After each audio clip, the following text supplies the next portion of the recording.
So in this video, I'm going to be checking out the Sofabaton X1. The folks at Sofabaton were kind enough to send me this remote to check out and give my honest opinion on. Logitech Harmony was like the biggest player in the universal remote control market.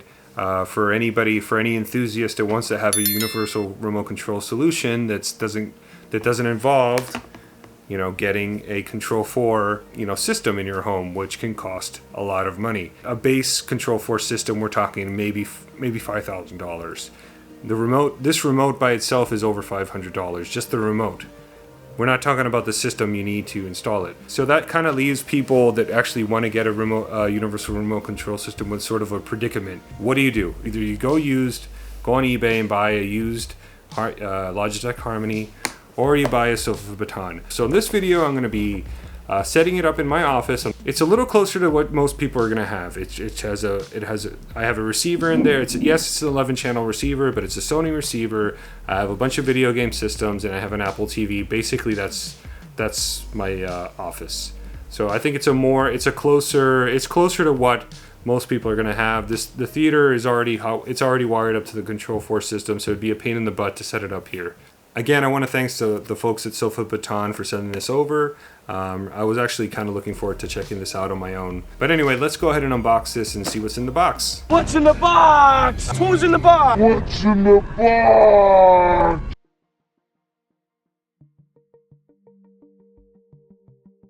The way the industry is going and how everything is smart these days and all the TVs are smart and people are just expected to just use their smart TVs and not control, maybe even get a sound bar, and so the market for maybe a universal remote control has become somewhat limited.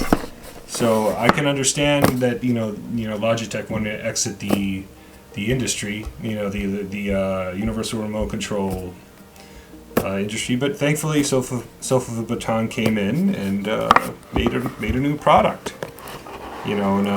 that doesn't cost thousands of dollars. I believe this is about just under $200 on sale. So I think they will be providing me with some kind of discount code. So I'll put it on the screen if they actually gave it to me. So you got a user manual here. So if you need a little more or any documentation, if you need some information. So let's check out the remote control. First impressions: it's already charged. It was already on. That's pretty cool. Pretty light. Certainly, I think it's a good size remote control. There's an activities button there, devices, and I guess settings. I like the buttons seem to be like very. First impressions are it's pretty good. They're nice and clicky. They give you a little bit of feedback when you click on them, so I do like that. But it's it's sort of a minimalistic layout for just bare bones. What actually do you need? But let's see what else is in the box. So lift off this foam. Looks like a little more documentation. Okay. So got an AC USB adapter here. A couple of IR repeaters. Nice. They say you got two of them, but this one looks like it has two, which is kind of interesting. I guess this is the base that sends the IR signal. It is very similar to the Logitech Harmony. There is like a separate base which actually does the brunt of the work. So this sends the IR signals to your equipment. And I actually don't know if this has Bluetooth. Yeah, it does. Looks like it does have Bluetooth. So it may be able to communicate with Bluetooth devices like Android TVs and the like. So you got a couple of USB cables here. I guess this uses USB-C. Is that? Yeah, it looks like it's USB-C. I just noticed that. So that they included USB-C cables, which is nice. So cool. So that's basically it. So let's set this thing up. So one thing I just noticed after unboxing it, I just kind of slipped my mind that the remote does not come with a USB, like a charging dock. So you have to plug it in. Again, it's not a deal breaker. This remote does come at a lower price point. It's sort of like you're plugging in your phone once in a while. I guess it depends how long. What remains to be seen is how long the battery life is, and if it's like you have to plug it in every other day, or maybe you don't watch your TV for over a week, is it still going to have some battery life in it? So, but again, you know, I don't think it's a deal breaker. This is my office. This is where I'm going to set it up. So I have this is my 11 channel Sony receiver. So this is my Sony STR AZ5000ES receiver. This is the one that's going to be running the show in my office here. So, and as you can see, I have this is my Logitech, this is my Harmony that's hooked up in here, and that's the Sofabaton. So as you can see, I'm absolutely comparing both. I already have the Harmony working in here, which oddly enough did not have the Sony receiver in its database. So I sort of had to, like, you know, make a custom profile, which I didn't even know you could do, but I figured it out, and took a while, but I got it to work. So hopefully, let's see if it's let's see how it works in the Sofabaton.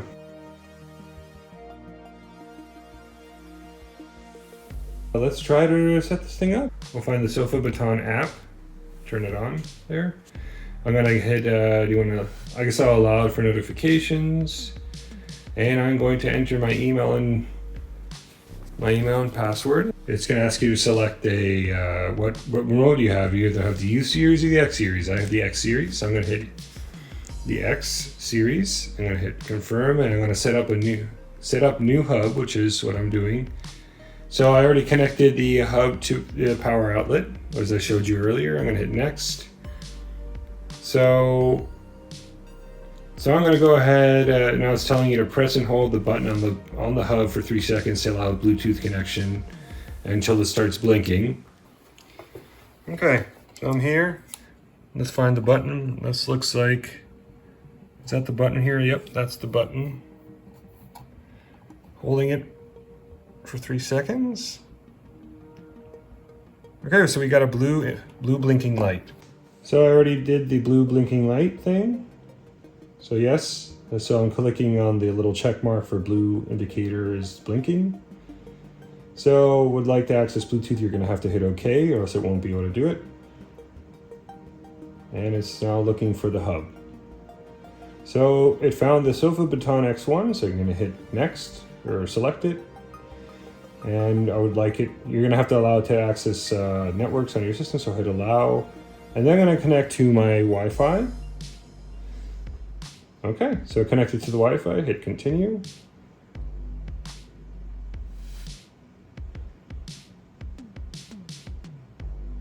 I guess you can change the name of the hub if you want, but I'm just gonna leave it as is. Just hit save. So it looks like it found an update. I'm gonna hit update. So let it update its firmware. And I'll come back when it's completed. So it said the update was successful. The true test of whether something is easy to set up is that do I actually need to read the instructions? So I'm gonna try to add some devices. So I'm assuming I'm gonna hit plus, and you can either do Bluetooth or infrared or Wi-Fi.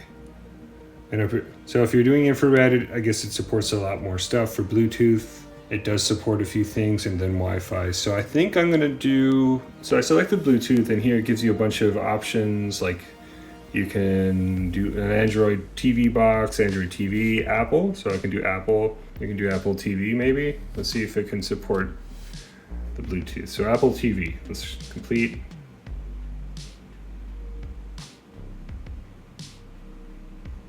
So it looks like it's downloading, I guess maybe the drive or whatever it needs to connect to the Apple TV through Bluetooth, which I would prefer to do, but let's see how this works out. So now it asked me to actually connect to to actually go on the Apple TV and look for and connect it via Bluetooth. So I'm gonna hit Sofabaton up here in the Apple TV, and it said keyboard connected. As you can see, it also says completed here. So I'm gonna hit complete.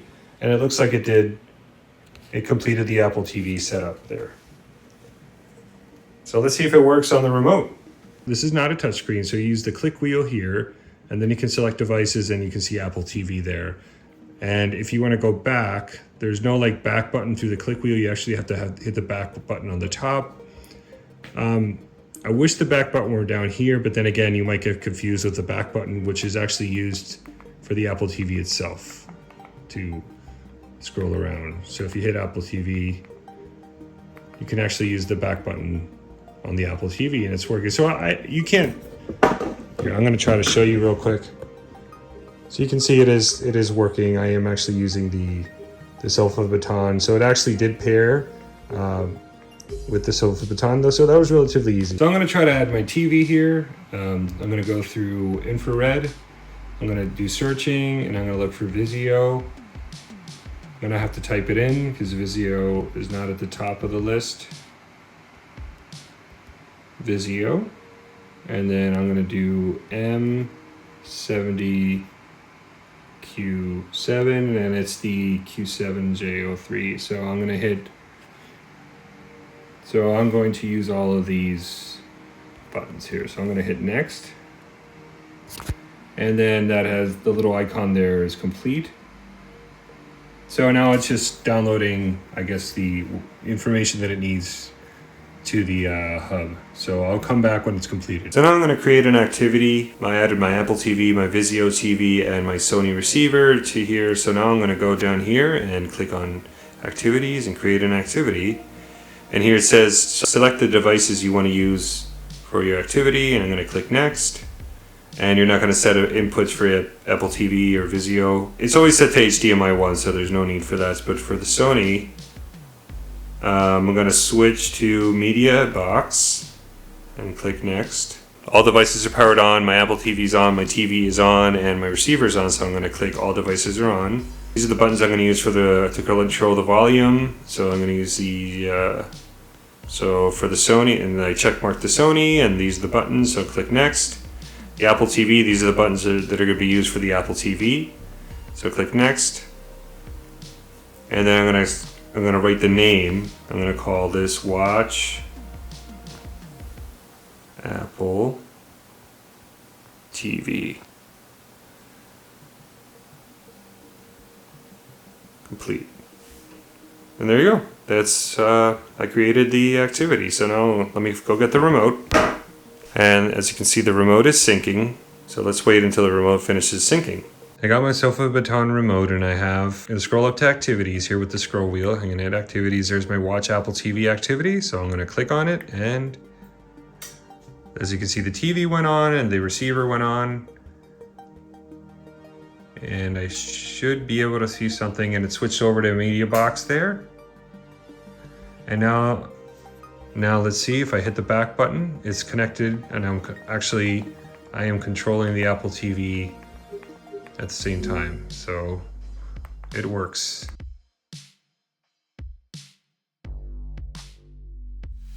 I wanted to do a quick little comparison of the Sofabaton against a Control4 remote, which is what I would consider to be high end. The Logitech Harmony Elite here, and of course the Sofabaton in the middle. The Sofabaton is definitely the simple button layout. It's got a little less going on. There's it's way more buttons going on the Control4 here. As you can see, the Control4 is backlit. The Sofabaton is also lit, but you got to hit the button. If you just pick up the Harmony Elite, it lights up. And it's automatically lights up. There were some models of the Harmony Elite that would not do that. So you would have to hit a button for it to light up, which makes it similar and comparable to the Sofabaton. It's a competitive price given what you can do with it, and the fact that you can actually buy a brand new one, and it does a lot of the same things that these other two remotes, and especially the best comparison would be with the Harmony Elite. So probably one of the bonuses is the Harmony Elite is a touchscreen remote. So you just touchscreen and you can kind of tell it what you want to do with the touchscreen.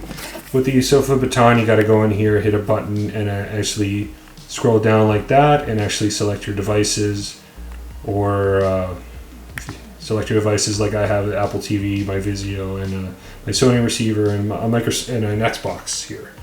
So with this you can kind of just select buttons. You can select go to devices and just scroll through all my devices that I have on it. Which it's similar. You just got to get used to the whole. You got to get used to it, and it's not impossible to get used to. It just takes a bit, and then you can hit the back button if you want to go back to activities. So the back button's up here. So some people may not like that, but I think it's something you can definitely get used to. Battery life has been fantastic. I've only charged it once and I've only lost like 1 bar, and that was like over a week ago. So I can totally believe that this thing would last over a month with 1 charge, which is definitely a bonus. The Harmony remotes you have to charge like every 2 or 3 days. And same goes for the Control4. So the Sofabaton definitely has them beat with battery life. Just charge it once in a while. But yeah, that's overall physical. It's a lighter remote. It's easier. It's comfortable to hold. It's a good size. It's not cumbersome. You know, you can get to all the keys relatively easy. It's a pretty simple layout, but it's effective. It's what you actually need. You just need you have your volume channel up and down, your home button, you know, your directional pad, your center OK button, that kind of thing, and it's exactly what you need. You don't need more than this, really. You know, all this stuff is, it's all these extra buttons is a nice to have, not necessarily. I probably only use the play, pause, maybe the menu button here and there, the directionals for the most part. That I get by with that pretty easily. Same goes with the Control4. Extremely more than I need. Again, the Control4 can do a lot more. I mean, this is a smart home remote, so there is some benefit to having a few more buttons, I think. But anyway, that's my sort of like short to the point comparison of these 3 remotes here, and I think overall, the Sofabaton is competitive given the price.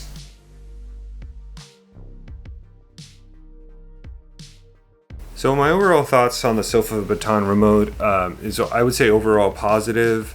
The price point is good. It's relatively easy to set up. Just like anything in life, anything with technology, there is a bit of a learning curve. It took me a little bit of time to figure out exactly how to use it. I never saw any other videos on how to operate the thing. I didn't read the instruction manual, so I was able to figure out how to use it without actually doing any research. So that on its own makes me feel that it's relatively easy to set up.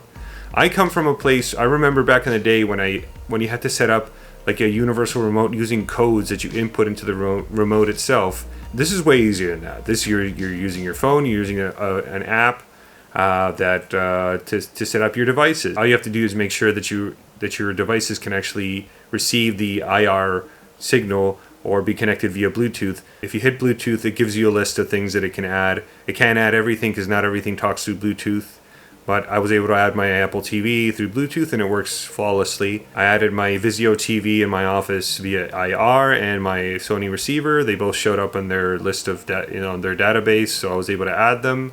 And setting them up is relatively easy, as you probably saw in this video earlier. I had to adjust the position of the puck to actually get the puck to send the signal to turn on my receiver, but once I did, it worked okay. Sofabaton also includes IR repeaters that you can plug into the back of the puck that send the signal to a location far away from the puck. So if you have something in a cabinet, you can actually use the 3, I believe it includes 3 repeaters that you can use to send the signal, which is a plus. So if you have things in a cabinet, it can also work. The Logitech Harmony remotes are gone. They're not selling them anymore. So right now, you either got to get a Sofabaton, buy a used Logitech Harmony, and their support, again, like I mentioned, my brand new Sony receiver was not in their database. But Sofabaton had it on their database. So that kind of gives you an example that they're actually still supporting newer devices. Or you go, the Control4 route, which is incredibly expensive. This remote alone is $500. Cost me over $500. It's just a whole different level. If you just want to control your Apple TV, get your TV to turn on, get your receiver to turn on, get your soundbar to turn on, with the click of a button, this will do the job. And it's under $200. Sometimes they go on sale. During Christmas time, they had a sale for about $170. I guess it took me a little bit of time to get used to the whole interface because this is not touchscreen. So sometimes when I kept touching the screen, you do get used to using the little click wheel to get to your activities or devices. This Control4 over $500 remote is also a non-touchscreen remote. You actually got to use the buttons to navigate through the menus and stuff. I'm going to recommend the Sofabaton remote. Again, you have to be patient. You have to learn how to use the interface. Once you iron out all the kinks and figure out all your devices and add them and figure out all your activities and make sure that the IR signal is reaching all the devices you need to reach, either using the actual puck itself or the IR repeaters that are included, then I think you're good to go. If you have any questions about the Sofabaton, feel free to leave them in the comments. Again, I want to thank the Sofabaton for sending it in for review. Really enjoyed checking it out, and I'll see you in the next one.